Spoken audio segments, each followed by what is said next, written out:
Hey, welcome to my channel. I am spektorbaal. I'm a Gothic musician and also an occultist. And in this video we are going to be talking about the difference between evocation and invocation. But first, consider subscribing, click on that notification bell to be alerted when a new video is available. So, what do I have behind me right now? I have a green screen. I decided to get a green screen because I just want this channel to be better. I want to entertain you. I want you to not be bored. So I'm trying to bring other things to the channel. Now, this is the first time I'm ever using a green screen.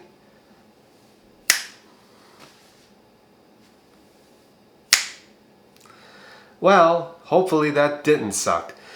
So let's continue with the video. So let's talk about invocation versus evocation.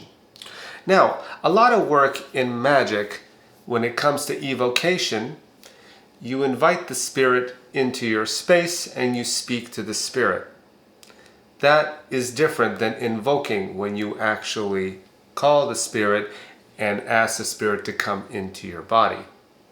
I have read comments in the comments section in my previous videos that evocation is disrespectful. I disagree. It is not disrespectful. What is disrespectful, in my opinion, is a spirit that you are just meeting and just grabbing it technically and saying, "Come into my body," without asking its permission, without knowing the spirit. I look at invocation like this, like sex. You meet a person. You don't automatically jump into bed with them, do you? You want to get to know the person a little better. To me, invocation is like sex. You're inviting them into your body. You want to know who you're inviting in your body. You want to know the energy that you are dealing with. Now, of course, when it comes to evocation, you invite them into the room and you speak to them. I feel before doing any type of invocation, unless you know the spirit really well, evocation is the way to go in the beginning. Why? Because you're inviting them into your home, you're speaking to them, you're getting to know them. Then after you know them, you then ask them if it's okay that you invoke them. Things get exchanged when one is invoking a spirit. Energies are exchanged. Also, when you are evoking, energies are exchanged, but not that drastic. In modern magic, a lot of people like to take the goetic spirits and invoke them. I don't see anything wrong with doing both. Some magicians will disagree. Some will say, "Hey, you don't be invoking that spirit. It's evil. It's dark. Things could happen bad in your life." Well, I'm sorry. If you're a magician that doesn't know what they're doing, then things can happen.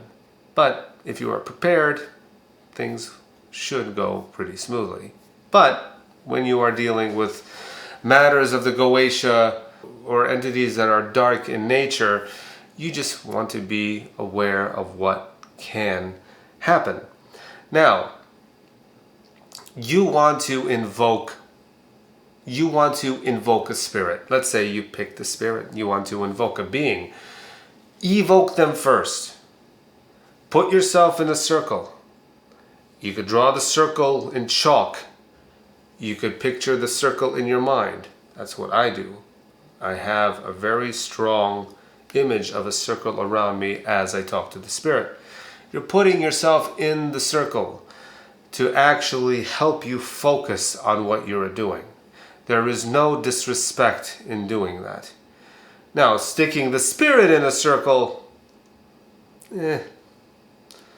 I mean, everybody's going to have their methods, but that is not the method that we teach here. So, you call the spirit, you are in the circle. You get to know the spirit.